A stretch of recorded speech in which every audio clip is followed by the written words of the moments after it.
Hey there, welcome back. In today's video, I'm going to take you through everything that happened in the month of April in detail, as well as answer a lot of the frequently asked questions I've gotten over the past month to give you my personal opinion about where things are going. Let's dive right in. All right, if this is your first one of these, you don't exactly know what to expect here. So I cover a lot of the details first, and then I will save my opinions and my forecasting for the end so you have context about where I'm coming from. And if this is not your first one, get ready because here comes everything. So the biggest change here was in mortgage rates. Now, mortgage rates have come a long way since the end of 2021. As you can see here, they started off the year at about 3%, up to 3.5%. They took another jump to 4% in February, up to 4.25% in March, and they're all the way at 5.25% in April. And obviously, there's going to be some variation there. There's going to be a difference if you're going for a jumbo loan, but across the board, rates are up. And there is expectation across the board that they're not done yet. Now, should inflation get under control in relatively short order, there's a chance that they stabilize and even start to come back down, but that's too far away to really know for sure. But what we do know is that it has changed in a hurry, and it is starting to pinch a lot of buyers and force them to the sidelines. Now, inventory has finally started to grow a little bit. We're talking less than 10%. We are up over 200 properties, and we've been there for the bulk of April.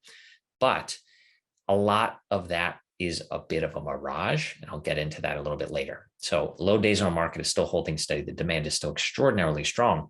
Now, prices, of course, are still rising. For condos and single families, again, there's always a little bit of a difference there. Single families tend to rise faster. There is less supply across the board. So here we have 20% year over year increase for condos and 35% for singles. Now, this is, as always, one of my favorites. So pending and closed sales.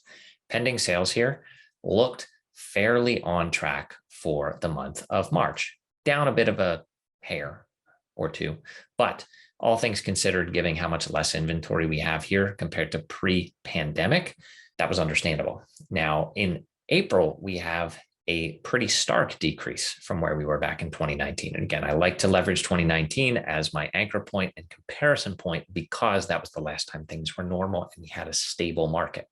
So it looks as if pending sales are going to decrease on a bit greater scale than we've seen in the past. And again, I will circle back to that at the end here because that is one of the biggest questions I've been getting recently.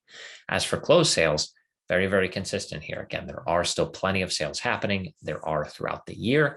I would expect that we start to see that taper down as we normally do into the summer.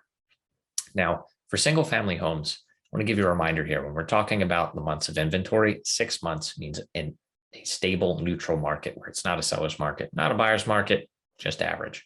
So we have been hovering between 4.5 and now 5 months of inventory for the last 3 months. Seems to have stabilized. Again, my point over the last 8 months really has been that we are achieving a new normal, barring a huge T-bone from something way outside of our control. So this reflects that, again, the single family market is balanced. Despite the prices continuing to rise, the demand is still meeting it very, very clearly. And again, the prices here are continuing a very, very substantial upward trend.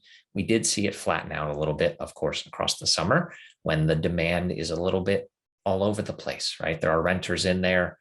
People aren't going to overpay if they're not going to get any of the income. It becomes a little bit of a confusing period, but after the summer, we have taken back off. Now, as for the days on market, again, we're going to stay down here below 45, 50 days for the foreseeable future. And what that means is that the market's still very hot. The new listings that are priced well go within days, sometimes a week or two, but usually days. So condos, it's going to be a pretty similar story here, except again, we are very, very unbalanced as we have been for quite some time. And that I don't expect to change. That condo market, as prices escalate, a lot of people who were looking for single family who still really want to be here will enter into that condo and townhome market. So I don't expect this to rise rapidly. We did see a pretty big jump, all things considered, from March to April, but I expect this to slowly trickle back up. I don't expect it really to go above 3.5 months for quite some time. Now, the prices here, again, don't necessarily follow the same trend line as the single family market, and it appears that things are tapering off here. However, I wouldn't put too much stock into that. Prices, while they have slowed down a little bit, and I expect them to stabilize, don't get me wrong, this is misleading because your cost, your monthly payment, has gone up dramatically over the past few months. So while the sticker price might even out a little bit and might slow down, the high interest rates are really putting a hammer on a lot of buyers.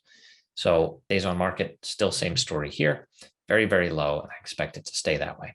All right, now this is going to be more of the same. Now, mortgage rates, although they were expected to hit about 4.5% by the end of April, they far surpassed that. Now, there are some expectations that lenders have already baked all of this in, and upcoming changes have been baked in, but I would not put it past lenders. If the demand is still there for mortgages, if people are still buying homes despite the ever rising rates, as we're seeing with ever rising prices in just about everything, the demand is going to decide exactly how high that will go.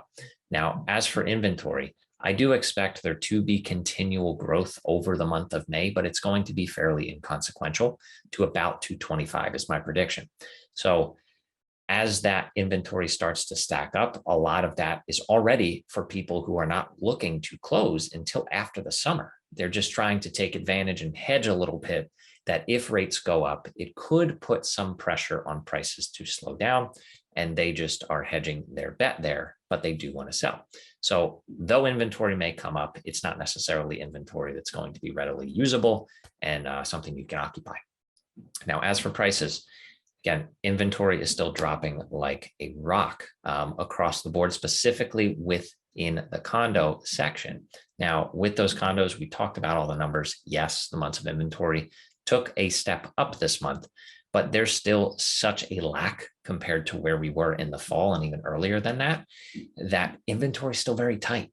Again, yes, it is inching up, don't get me wrong, but what I don't want you to do is make the mistake of thinking, okay, this is just the beginning, right? This is going to rise. We're going to be back at 300, 400 properties available before we know it. We should wait. I'm going to answer that in detail as to why I don't think you should here in a second. Now, days on market, again, I think we're going to stabilize about under 45 where we have been, barring something crazy happening. Now, as for the frequently asked questions, I get questions all the time, but these were the big three that I've gotten on more than one occasion from more than one buyer. Now, have home sales slowed down? There's a lot, and I've gotten articles sent to me from every news source you can imagine. The sky is falling, home sales are down X%. That's true. Here in Ocean City, home sales are down about 35% year over year. What that means is if we look back at April of 2021, we had about 108 total sales. Here in April 2022, we had about 35% less than that. And that holds true for March as well. So yes, home sales have slowed down, but isn't it kind of hard to keep things stable when inventory shrinks by more than a third? Shocking, right? Those numbers kind of seem to match up. So I think that is completely overblown for now. Again, I'm watching things very closely on a daily basis, and I will continue to provide updates if my opinion changes. The biggest thing I'm watching is for the fall. There's going to be a lot that happens between now and then, and knowing that the normal demand cycle that happens here on the island, what happens in the fall could be an opportunity. So I'm going to circle back to that for the final and third point here. But when will more inventory come? So there's this expectation, and people have been kind of trained this way after the crisis in 2008, that when or if there is a recession, if there's a depression, inventory is going to come. I challenge that for a couple of reasons. Number one, there has been a huge shift in priorities as a result of COVID, where people want to spend more time here away from the normal life. And that we have seen, anecdotally on the boardwalk every morning. I'm never the only one. In the dead of winter, this town was busier than I've ever seen it this year. And on top of that, a lot of homeowners not only have transitioned these second homes into their primary homes or retirement homes, there are a lot of families moving here full time still.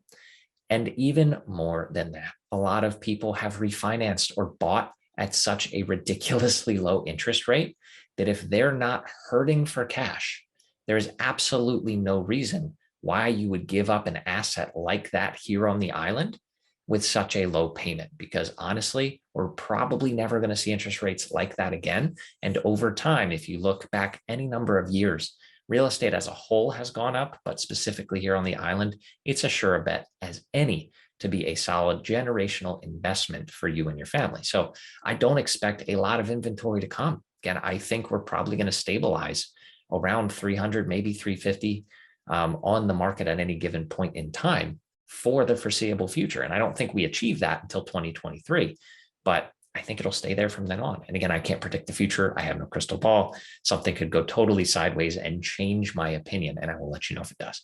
Now, should you wait until the fall? If you haven't found the right fit for you, then absolutely. What I don't want you to do is sit around on your hands and let opportunities pass you by, assuming that rates are going to still go up in the fall, assuming that prices are going to slow down, because people have unfortunately made assumptions over the past 2 years that things are going to change and they've gotten left in the dust. So while I'm not trying to preach fear, making a decision out of fear, you need to keep the long picture in mind. And that's ultimately what a purchase here is. This is a generational decision. I don't help people buy and get their foothold here only to say, you know what, you can always get to what you really want in 3 to 5 years. That's a risky game. Can it work? Absolutely. That's how people have made a lot of their wealth here. But I'm a big believer in finding things right the first time, getting the location right the first time, and making a solid and informed decision. So I don't think you should wait until the fall unless you simply haven't found the right fit yet. So if you have any questions, don't hesitate to reach out to me any of these ways below. My contact information is also in the description. And if you liked what you heard here today, do me a favor and make sure you hit the thumbs up, as well as if you aren't already, subscribe down below, because I'm going to keep putting out more content each and every week, specifically around Ocean City real estate. So thank you for spending some time with me. And as always, I'll see you on the next video.